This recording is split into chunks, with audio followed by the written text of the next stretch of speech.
Yo, this is BJ Gaddour, and here are 7 great groin and glute moves, no machines required.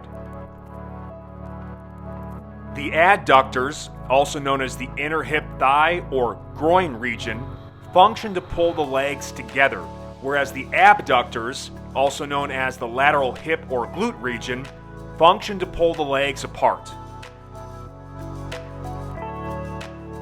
This is one of my favorite groin exercises because of how core intensive it is, with a specific emphasis on the obliques. Start with the leg bent at 90 degrees and progress to going leg straight.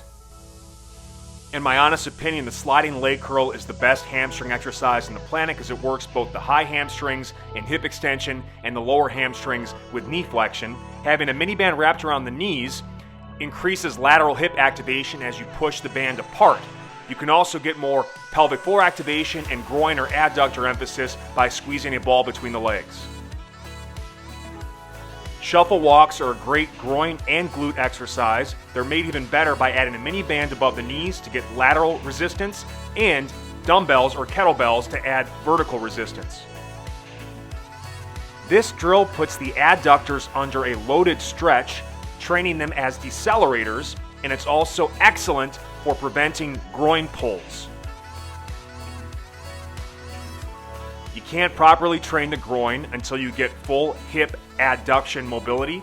Here's a way to get both the short and long adductors mobilized. Do this pre-workout or anytime you're trying to release that area.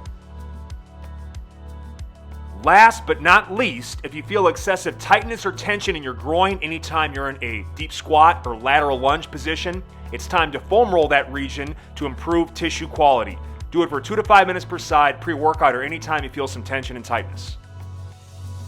I hope you enjoyed this video. Please like, share, and subscribe for much more. Love you guys. Peace.